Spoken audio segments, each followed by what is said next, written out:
My parents sold the home I restored, giving every penny to my brother, George, claiming I didn't need help. 7 years later, George vanished with the cash, leaving them homeless. They came begging to me, unaware I secretly own the very building they were just evicted from. This is where the story truly begins, and you won't want to miss the twist coming up. Make sure you're subscribed to see it through to the end. We're always curious. Have you ever been punished for being the responsible sibling? Let us know in the comments.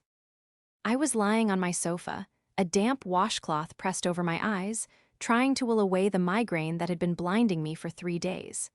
It wasn't just a headache, it was the physical manifestation of burnout.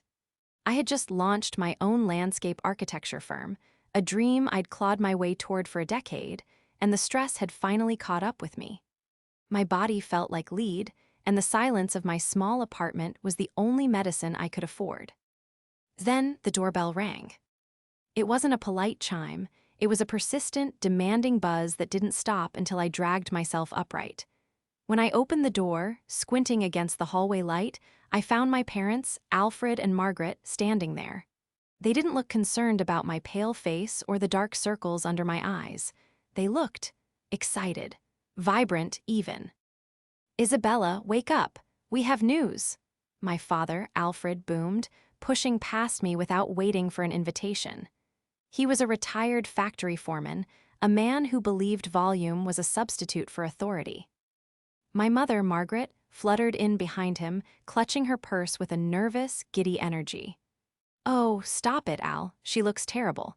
But yes, Isabella, you really need to sit down for this." I closed the door, the thumping in my head intensifying. "Mom, Dad, I really can't do this today. I think I have the flu, or maybe it's just exhaustion. Can we?" "We sold the house," Alfred announced, cutting me off as he sat in my favorite armchair. I froze. What? The house. The sprawling, Victorian-era farmhouse on the edge of town. The house that had been falling apart 10 years ago until I spent my weekends repointing the brick. I replanted the gardens, and I paid for the new roof with my first few years of savings because they claimed they were on a fixed income. "We sold it," Margaret said, beaming. "Cash offer, over market value. We close in 2 weeks." My stomach turned.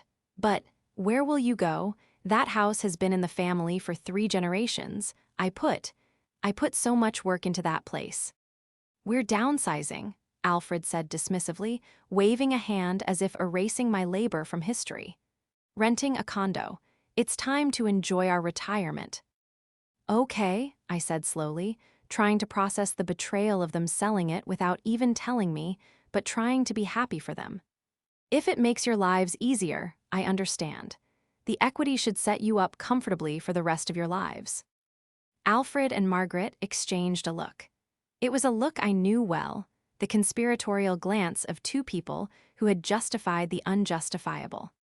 "Well, that's the thing," Alfred said, clearing his throat. "We aren't keeping the money, Isabella."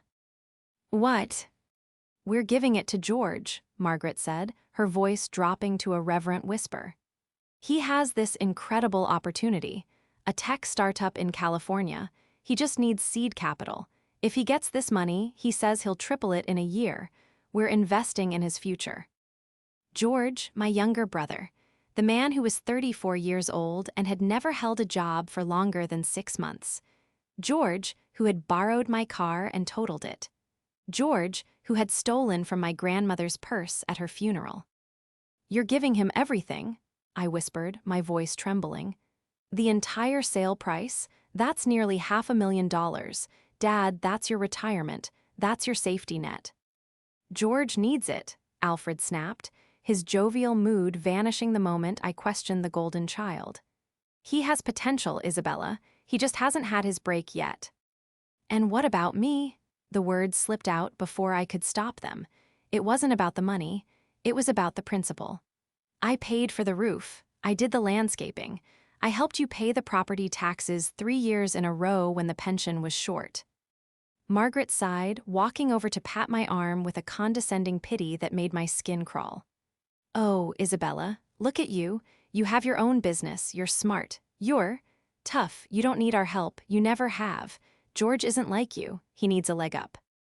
He doesn't need a leg up, Mom, he needs to grow up, I shouted, the pain in my head exploding. Enough, Alfred stood up, his face reddening. It is our money, and we have decided. We didn't come here to ask for permission. We came to tell you so you could help us pack.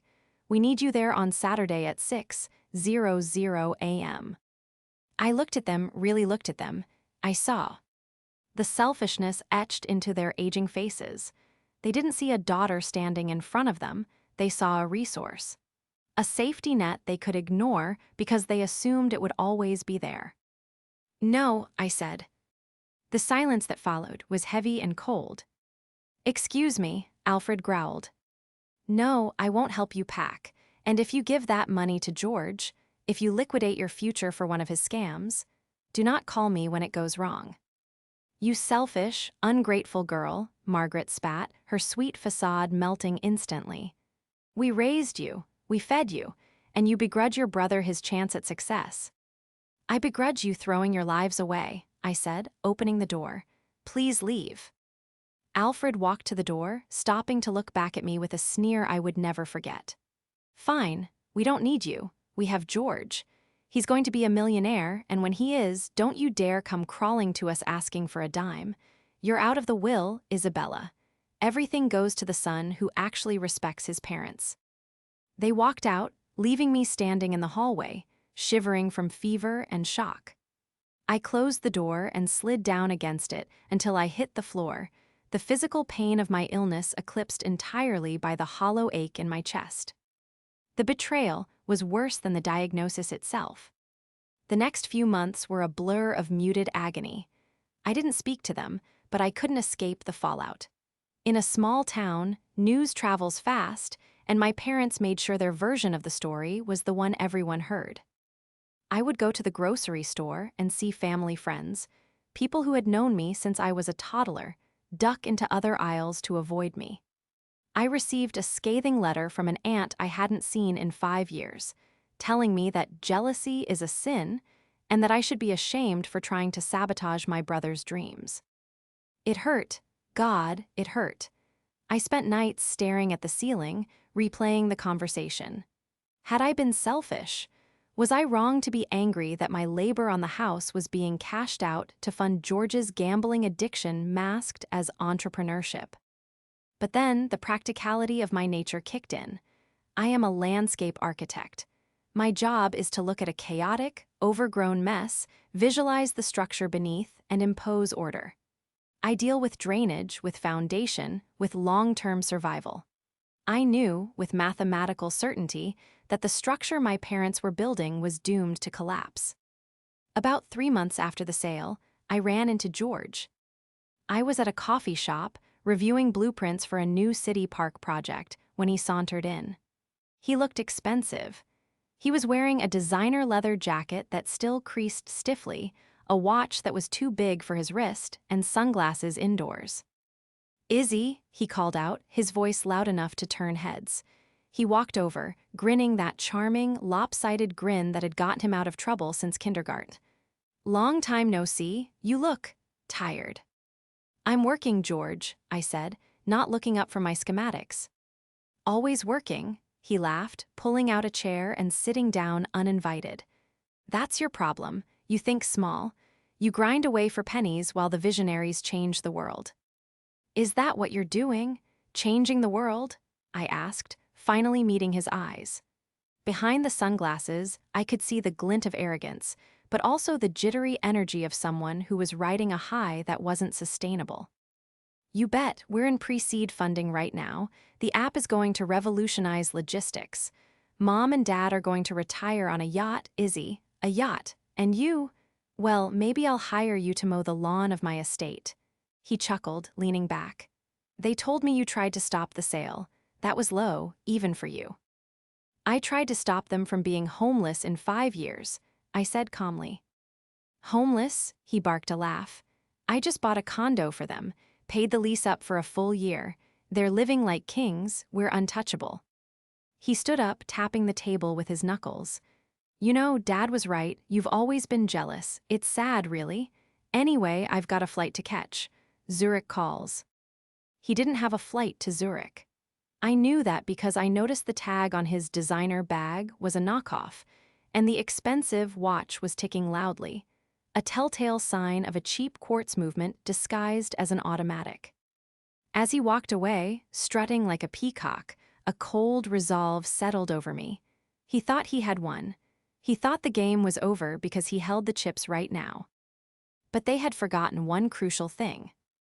I wasn't just a gardener. I worked in development. I knew every zoning law, every property manager, and every real estate holding company in the tri-state area.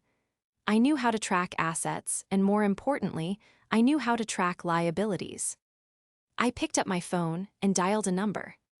"Hey, Sarah," I said to my friend who worked at the county clerk's office.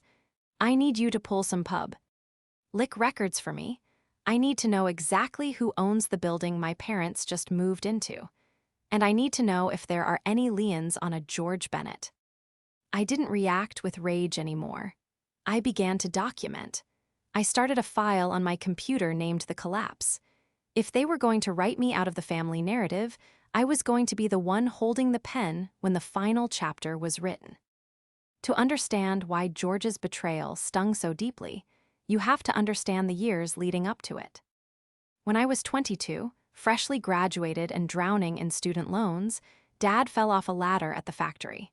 He shattered his hip and was out of work for 18 months. Disability payments barely covered the grocery bill, let alone the mortgage. George was 18 then, perfectly healthy, and spent his days playing video games and smoking weed in the basement. I didn't have a choice. I moved back home. I worked 2 jobs, one at a nursery during the day, one bartending at night. I handed over 70% of my paycheck to Margaret every Friday. I paid the mortgage. I paid the heating bill. I paid for George's internet so he wouldn't throw a tantrum. I did this for 3 years. When Dad went back to work, there was no thank you. There was just a suggestion that I should move out because they wanted their space back. I left without a fight, proud that I had saved the family home. I thought that sacrifice meant something. I thought it bought me loyalty. I was a fool. Now, 7 years post-disinheritance, the picture of what George was doing became clear. My file on him had grown thick. George wasn't a businessman, he was a mimic. He could talk the talk. He read all the hustle culture blogs, used words like synergy and scalability, and dressed the part. But beneath the surface, there was a vacuum. The tech startup he had pitched to my parents didn't exist. There was no business license filed. No LLC. The money from the house sale, $450,000, had been deposited into a personal checking account in George's name. From there, the paper trail was a roadmap of narcissism. $60,000 on a luxury car lease, prepaid. $25,000 on a consulting trip to Vegas. $15,000 on custom suits. And thousands upon thousands withdrawn in cash at ATMs near casinos. He wasn't investing, he was role-playing a millionaire. But the most insidious part was how he treated our parents. I monitored their social media from a burner account. George would post photos of them at fancy dinners with captions like, "Treating the rents, blessed success." He made it look like he was showering them with gifts. In reality, he was isolating them. I ran into a neighbor of theirs, Mrs. Gable, at the supermarket one afternoon. She didn't know I had been disowned. "Oh, Isabella," she chirped. "I saw your mother the other day. She looks tired. She said George is handling all their finances now. She wanted to buy a new winter coat, but said she had to ask George for approval first." My blood ran cold. He had taken their autonomy. He had convinced them that since he was the investment manager, he needed to control the cash flow. Alfred, the man who used to scream if I touched the thermostat, was now begging his son for pocket money. And then, the antagonist showed his true face to me directly. It was Christmas, 4 years into the estrangement. I received a text from an unknown number. It was a picture of my parents sitting in a sterile, modern living room, looking older and smaller than I remembered. They were holding up a sign that said "Merry Christmas to our successful son." The text following it read, "They don't miss you. They don't even talk about you. I'm the favorite, Izzy, always have been. Stop asking Sarah at the clerk's office about me. I know what you're doing. You're just jealous that I'm the one who's going to inherit the kingdom. Back off, or I'll make sure Mom and Dad cut you off from the rest of the extended family, too." He didn't know. He thought I was just snooping out of spite. He didn't realize that I wasn't looking for a way back in. I was looking for the expiration date. Because I had found something interesting about the condo my parents were living in. George hadn't bought it, despite what he told me. He was leasing it. An expensive, high-end lease in a building that was currently undergoing a change in management. The owner of the building was a client of mine. A developer who was looking to liquidate some of his smaller residential assets to fund a massive commercial project I was designing. "I need to sell the East Side complex," the developer had told me over lunch. "It's a headache. I just want it off the books." "I'll buy it," I had said, my pulse hammering in my ears. He laughed. "It's a dumpy 4-unit building. Why do you want that?" "Investment property," I lied, "and I have the capital." I did have the capital. My firm had taken off. I lived frugally. I had vet aggressively, driven by a fear of ending up like my parents, dependent and foolish. I bought the building under an opaque LLC named Nemesis Holdings. George continued to pay the rent for my parents, using my parents' own money, sending the checks to a P.O. box in the city. He had no idea that for the last 2 years, he had been writing checks to his sister. But the checks were starting to arrive late, first by a few days, then a week. Then last month the check bounced. The notification arrived on a Tuesday morning. A sterile, automated email from my business banking app. Transaction returned, insufficient funds, account ending in 8890. It was the rent check for Unit 4B, my parents' unit. I sat in my office, the morning sun filtering through the floor-to-ceiling windows that overlooked the city skyline, a view I had earned through 80-hour work weeks and relentless discipline. My finger hovered over the mouse. For years, I had waited for this moment. I had bought the building 2 years ago to ensure that when the inevitable crash happened, I would be the one controlling the wreckage, not buried under it. But now that it was here, I didn't feel triumph. I felt a cold, sharp clarity. The structure was failing. I picked up the phone and dialed the property management firm I used as a buffer. They knew me only as the representative for Nemesis Holdings, and I paid them extra to ensure my name never appeared on any paperwork sent to the tenants. "This is Isabella," I said when the account manager, Mr. Henderson, answered. "Regarding Unit B."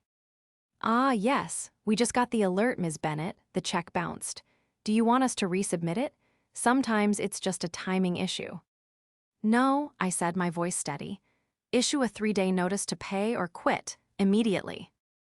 "A 3-day, that's aggressive, isn't it? They've been reliable for 2 years." "They haven't been reliable," I corrected. "They've been lucky. Send the notice. And Mr. Henderson, I want a full inspection of the unit scheduled for next week. Site maintenance review. I want to know the condition of the asset." I hung up. The clock had started. I couldn't just rely on the bounced check, though. A bounced check could be a mistake. I needed to know the depth of the rot. If George was missing rent payments, it meant the well was dry. It meant the $450,000 was gone. I opened my laptop and pulled up the contact for a forensic accountant I had used during a messy partnership dispute years ago. I didn't need a forensic audit, though. I needed a digital bloodhound. I sent him the dossier I had compiled on George, his social media handles, his known associates, and the routing number from the bounced check. "Find him," I typed. "Find where the money went." 3 days later, the report came back. It was worse than I had imagined. I sat in a quiet corner of a bistro, reading the PDF on my tablet. The accountant had traced George's investments. There was no tech startup. There was no portfolio. George had funneled nearly $200,000 into a cryptocurrency exchange that had collapsed 6 months ago. He had lost another $100,000 on sports betting apps, small wagers at first, then escalating into five-figure desperate throws to win back his losses. The rest had been burned on the lifestyle facade. The lease on the luxury SUV, bottle service at clubs to impress people who didn't care about him, and loans to friends who had vanished. But the kicker was the credit card debt. George had taken out 3 credit cards in my father's name. Alfred Bennett, a man who had prided himself on never carrying a balance in his life, was currently sitting on $45,000 of high-interest debt he likely didn't even know existed. I closed the tablet, feeling sick. George hadn't just wasted their money, he had stolen their identity. He had hollowed them out from the inside, leaving nothing but a thin shell that was about to crack. I looked out the window and saw a familiar figure walking down the street. It was my mother. She looked smaller. Her coat was the same one she'd worn 5 years ago, now fraying at the cuffs. She was walking with a slight limp, carrying 2 heavy grocery bags from a discount store. She stopped at a bench to rest, wiping sweat from her forehead. This was the woman who had told me I was selfish. This was the woman who had cut me out of her will. I watched her struggle to stand back up, her knees popping, and for a fleeting second I wanted to run out there and help her. I wanted to grab the bags and drive her home, but I forced myself to stay seated. If I stepped in now, I would just be enabling the lie. If I saved them before the crash, they would never see George for who he really was. They would just blame bad luck and expect me to foot the bill while George walked away unscathed. No, the collapse had to happen. I took a sip of my iced coffee, the bitterness matching the taste in my mouth. I had the leverage, the building, the debt reco. RDS, the truth. Now, I just had to wait for them to walk into the trap.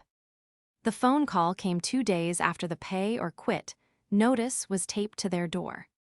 I was in a meeting with a supplier, discussing stone pavers for a municipal plaza, when my phone buzzed. Mom.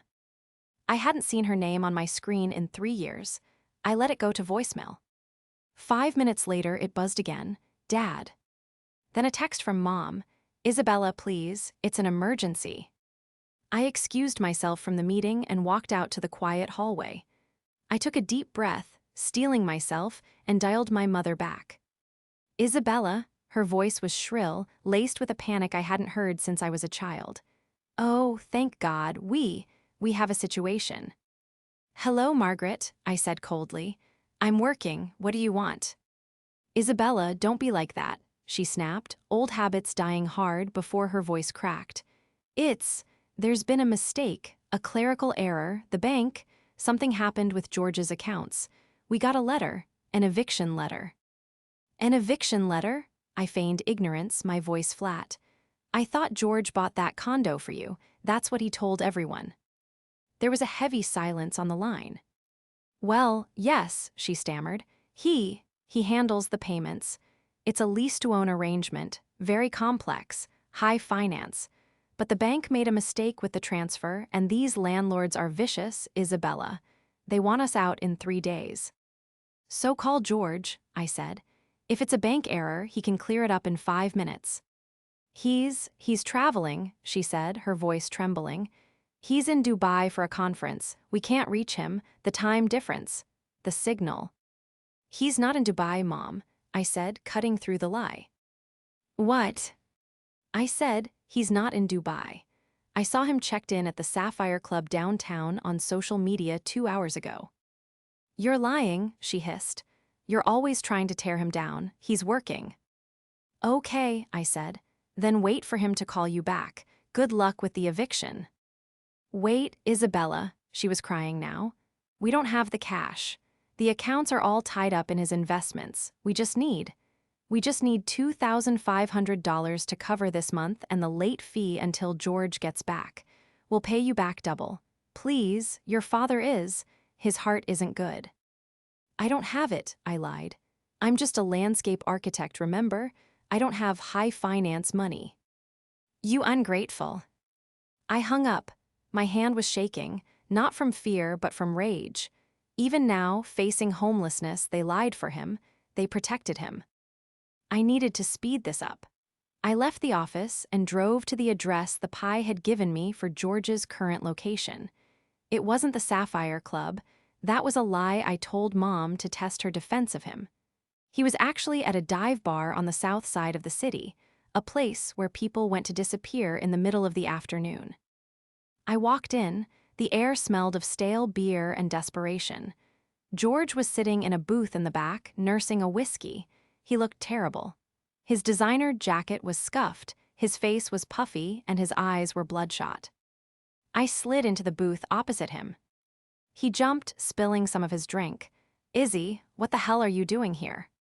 "Your check bounced, George," I said, placing the photocopy of the returned check on the sticky table between us.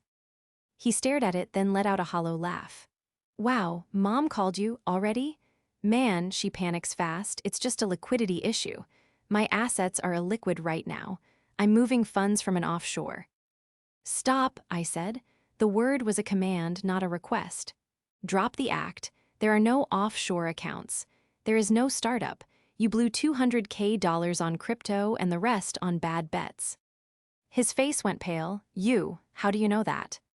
"I know everything," I said, leaning in. "I know about the credit cards in Dad's name. I know about the $45,000 debt you saddled them with. And I know you have exactly $300 left in your checking account." George's expression shifted from shock to a sneering, ugly anger. "So what? You stalking me now? You think you're better than me?" "I am better than you," I said simply, "because I didn't steal our parents' retirement." "They gave it to me," he shouted, drawing glances from the few other patrons. "They believed in me. Unlike you, you were always the boring one, the safe one. I took a shot." "You missed," I said, "and now they're being evicted." He waved a hand dismissively. "I'll fix it. I just need a bridge loan. Actually, since you're here, you're doing well, right? Loan me 10 grand. I have a lock on a parlays for this weekend. I can make it back, pay the rent, and—" "You are delusional," I whispered. "I'm not here to give you money. I'm here to give you a warning. You are going to go to them, and you are going to tell them the truth. Tonight." "Or what?" he sneered. "You'll tell on me. They won't believe you. They hate you, Izzy, remember. Disinherited, they think you're poison." "They might not believe me," I agreed, a dark smile touching my lips. "But they'll believe the sheriff when he throws their furniture on the curb on Friday." "You're bluffing," George said, though his eyes darted nervously. "You don't care about them, but you won't let them go homeless. You have a savior complex." "Try me," I said. I stood up. "You have until Friday to fix this. If you don't, I will ruin you, George. I will hand that file to the district attorney." "You can't," he stammered. "It's a family matter." "It's fraud," I said, "and I'm not family anymore, remember." I walked out, leaving him staring at his empty glass. I knew he wouldn't tell them. He was a coward. He would run. And that was exactly what I needed him to do. Friday came. The eviction moratorium had expired. George hadn't paid. In fact, George had done exactly what I predicted. He had vanished. My phone had been silent for 2 days. No pleading texts from Mom, no angry voicemails from Dad. The silence was unnerving. I sat in my office, watching the clock tick toward 5:00 p.m. I had instructed the property manager to execute the lockout at noon. At 5:15 p.m., the receptionist buzzed me. "Ms. Bennett, there are 2 people here to see you. They don't have an appointment. They say they're your parents." I closed my eyes for a brief second. Here we go. "Send them back," I said. When the door opened, the sight of them punched the air out of my lungs. They looked like refugees. Dad was leaning heavily on a cane I'd never seen before, his face gray and unshaven. Mom was clutching a plastic garbage bag full of clothes, her eyes red-rimmed and swollen. They looked old, fragile, broken. They stood in the doorway of my sleek, modern office, looking out of place among the glass and steel. "Isabella," Dad rasped. His voice was no longer a boom, it was a croak. "Sit down," I said, gesturing to the leather chairs opposite my desk. I didn't get up to hug them. I couldn't. They sank into the chairs. Mom wouldn't let go of the garbage bag. "He's gone," Mom whispered, staring at the floor. "Who?" I asked, though I knew. George, Dad said, a tear tracing a path through the stubble on his cheek. The sheriff came, at noon. They changed the locks. We tried to call George. His phone is disconnected. We went to his apartment. The superintendent said he moved out in the middle of the night on Wednesday. We have nowhere to go, Mom sobbed. We called your Aunt Linda, but she didn't answer. We sat in the car for 4 hours. We didn't know where else. I looked at them, truly looked at them. The arrogance was gone. The pride was dust. You told me I was out of the will, I said softly. You told me never to come crawling to you. Please, Dad said, his voice cracking. We were wrong. We were misled. George told us everything was fine. He showed us statements. He said the money was doubling. He printed those statements on a laser printer at the library, Dad, I said. I opened my desk drawer and pulled out the thick black binder I had compiled. The collapse. I slid it across the polished wood desk toward them. What is this? Mom asked, trembling. Open it. She opened the binder. The first page was the forensic accounting summary. The second was a list of the crypto losses. The third was a copy of the credit card applications in Dad's name, signed with a forgery of his signature. He didn't invest your money, I said, my voice clinical, detached. He gambled it, he ate it, he drank it. He spent $450,000 in 3 years, and when that ran out, he stole your identity to keep the party going. Dad flipped through the pages, his hands shaking so hard he nearly ripped the paper. He stared at the credit card statements. Liquor store, DraftKings, Club Vixen. No, Dad moaned, a sound of pure animal pain. No, he's a good boy. He's just in trouble. He wouldn't do this to us. He loves us. He loves your money, I corrected, and now that it's gone, he's gone. But the house, Mom stammered, looking up at me with pleading eyes. The condo, he bought it. We have equity, right? We can sell it. I leaned forward, clasping my hands on the desk. This was the moment, the turning point. He never bought the condo, Mom. He was renting it. Renting? Dad looked up, confusion clouding his grief. No, we saw the deed. You saw a fake, I said. He was renting it, and he stopped paying rent 3 months ago. So, we have nothing, Mom whispered. The reality washed over her. The house is gone, the money is gone, the condo is gone. Yes, I said. Isabella, Dad said, leaning forward, his eyes desperate. You have to help us, you have this. He gestured around the office. You have space. You have a guest room. We just need a place to stay for a few weeks. Just until we find George and sort this out. He'll explain everything. It's just a misunderstanding. I stared at him. Even now, staring at the bank statements, staring at the proof of theft, he was holding onto the delusion. He still believed George would fix it. He still thought I was the resource to be used while waiting for the golden child to return. He abandoned you, I said sharply. He left you on the street, and you still think it's a misunderstanding. He's your brother, Mom cried out. Family helps family. You didn't help me, I said, my voice dropping to a whisper. When I was building this business, eating ramen noodles and working 18 hours a day, where were you? You were selling my childhood home to fund his gambling addiction. You didn't call me for 3 years. You didn't even wish me a happy birthday. We're sorry, Dad yelled, slamming his hand on the armrest. We're sorry, okay? Is that what you want to hear? We made a mistake, but we are your parents, you owe us. I owe you nothing, I said. I stood up and walked to the window, looking out at the city. However, I said, my back to them, I am not George. I won't leave you on the street. I turned back to face them.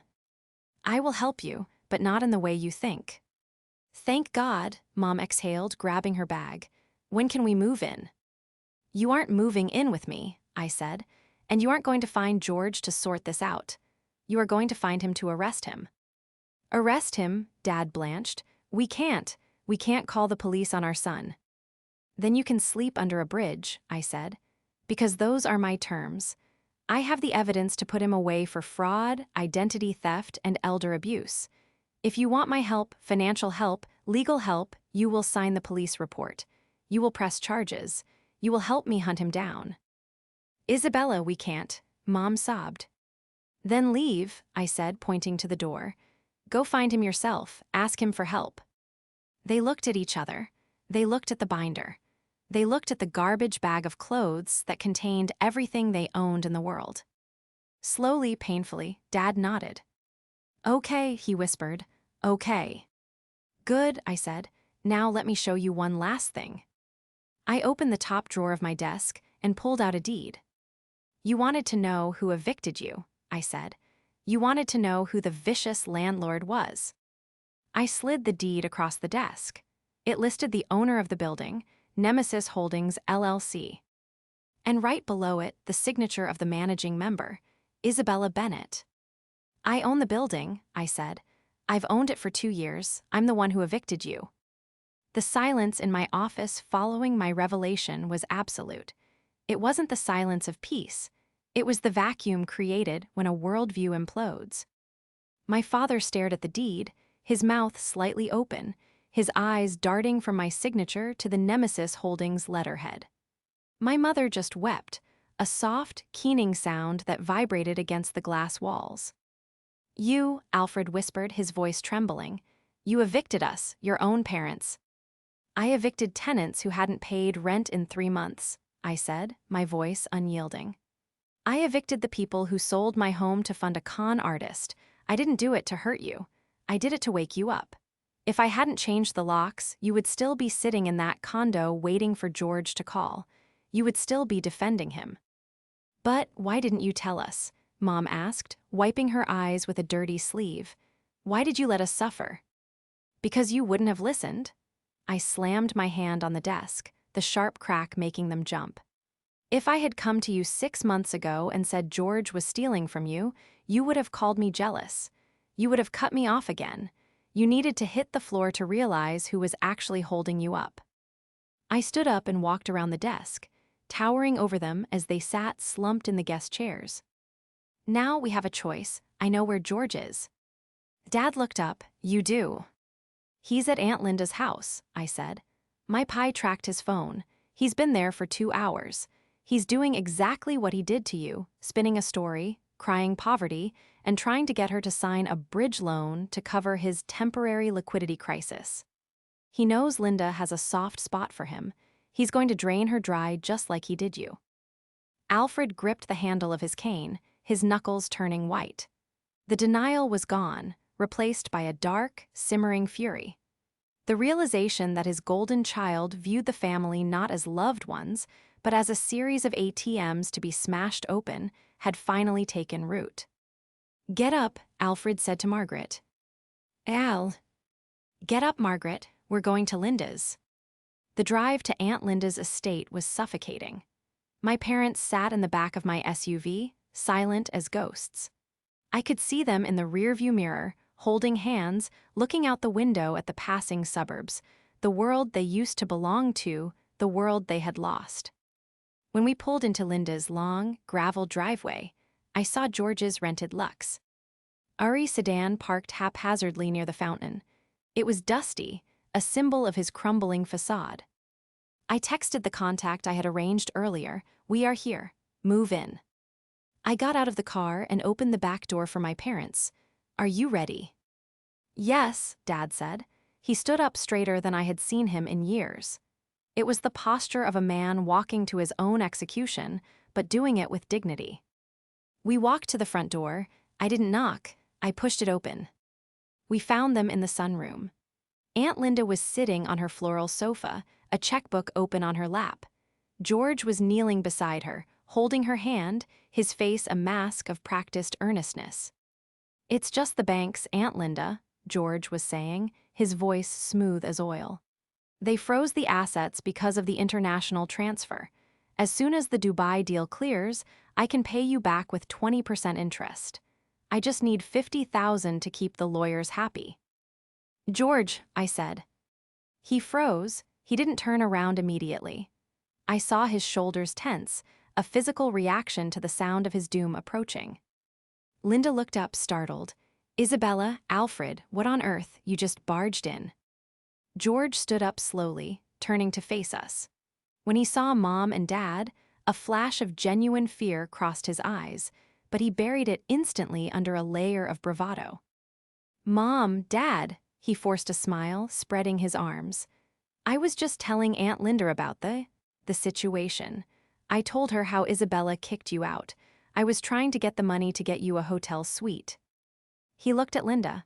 "See, I told you she was vicious. She evicted them, Linda, her own parents." Linda looked at me with the same disgust she had put in her letter years ago. "Isabella, is this true? You kicked your parents onto the street." "It's true," I said calmly. "You monster," Linda spat.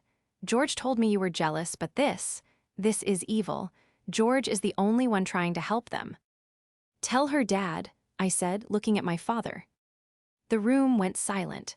The only sound was the ticking of the grandfather clock in the hall.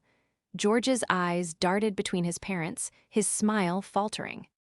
"Dad," George said, his voice straining, tell her how she treated you." Alfred stepped forward. He limped slightly, relying on the cane, but his eyes were locked on his son. "She treated us," Alfred said, his voice low and raspy, "better than we deserved." George took a step back. "What, Dad, you're confused, the stress." "I am not confused," Alfred roared, the volume returning to his voice for the first time in months. "I am finally seeing clearly. You stole it all, George, the house money, the retirement. You took out credit cards in my name. You forged my signature." "That's a lie," George screamed, pointing a shaking finger at me. "She's brainwashing you. She's making this up." "I saw the statements, George," Mom said, her voice small but steady. She stepped up beside Dad. "I saw the gambling debts. I saw the liquor stores. You told us you were investing. You told us we were safe." "I was trying to win it back," George cracked, the facade shattering. "I was going to fix it. I just needed more time. If you hadn't come here and ruined it, Linda was going to give me the capital to win it all back." "Win it back," Linda whispered, the pen dropping from her hand. "George, you said it was a tech startup." "It's all a gamble," George yelled, his face turning an ugly shade of red. "Life is a gamble, and I would have won if you people didn't keep dragging me down. I deserve that money. I'm the one with the vision. You," he pointed at Dad, "you were a factory worker. You're a nobody. I was meant to be something." "You're a thief," I said. George lunged at me. It was a desperate, flailing motion, fueled by panic. But he never reached me. The front door burst open behind us. "Police, stay where you are." Two officers strode into the sunroom, followed by a detective I had been speaking with for weeks. George froze, his hands raised halfway to my throat. "George Bennett," the detective asked. "This is a mistake," George stammered, backing away until he hit the glass wall of the sunroom. "It's a family dispute. You can't be here." "We have a warrant for your arrest," the detective said, pulling out handcuffs. "Fraud, identity theft, and forgery. And thanks to your sister providing the location, we finally caught up with you." The officers grabbed George. He didn't fight, he just collapsed, sobbing. It wasn't a cry of remorse, it was the cry of a child who had finally been told no. "Mom, Dad," he screamed as they dragged him toward the door. "Don't let them take me. Tell them it was a gift. Tell them I had permission. Please, I'm your son." Dad watched him go. He didn't look away. Tears streamed down his face, but he didn't move to stop them. He stood like a statue, watching his legacy be hauled away in handcuffs. "I have no son," Alfred whispered. "When the squad ca." Our doors slammed shut outside. The silence in the room was heavy enough to crush us. Aunt Linda looked at me, then at the checkbook on her lap. She looked pale. "Isabella, I didn't know." "You didn't ask," I said. "You just assumed the worst of me because it was easier than admitting your favorite nephew was a predator." I turned to my parents. They looked shattered, two people standing in the ruins of their lives. "Come on," I said gently. "Let's go." The legal process was slow, grinding, and humiliating. My parents had to sit in depositions and admit, on public record, how easily they had been duped. They had to review every forged check, every credit card statement, every lie. It aged them 10 years in 10 months. George pleaded guilty. He had no choice. The evidence I had compiled was bulletproof. He was sentenced to 5 years in state prison for fraud and elder abuse. I didn't go to the sentencing. I didn't need to see him in an orange jumpsuit to know I had won. I knew I had won because my phone stopped ringing with his demands. But the real challenge wasn't the court case. It was what to do with Alfred and Margaret. They were destitute. George had decimated their credit, drained their savings, and the eviction was on their record. They were unrentable. A week after George's arrest, I sat them down in my office again. "I found a place," I said, sliding a brochure across the desk. It was a small, neat apartment complex 2 towns over. It was a senior living community, income restricted, simple, quiet. "It's a 1-bedroom," I said. "It's clean, it has a shuttle to the grocery store, and it's safe." "How much is it?" Dad asked, looking at his hands.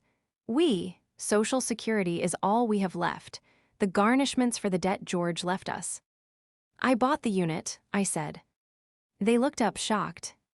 "I bought it through the LLC," I clarified. "You will live there rent-free.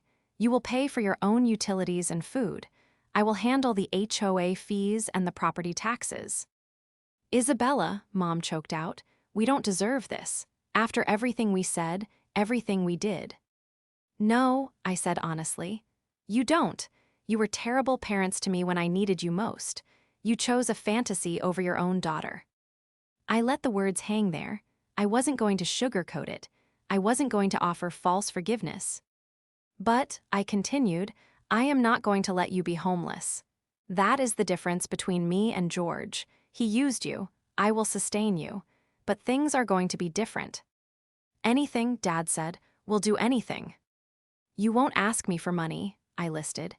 "You won't guilt-trip me about visiting. I will come when I want to come, and we are never, ever going to talk about George again. To me, he doesn't exist. If you want to visit him in prison, you take the bus. Do you understand?" "We understand," Dad said softly. "Thank you, Isabella, thank you." The day they moved in, I helped them unpack. It was a humble life compared to the Victorian farmhouse they had sold, but it was theirs. As I was leaving, walking toward my car, Dad called out to me. "Isabella." I turned. He was standing on the small concrete porch, leaning on his cane. "You were right," he said. The words seemed to cost him a great deal of effort. "About the house, about the roof, about everything. You were the one who built things, we were just lucky to have you, and we threw it away."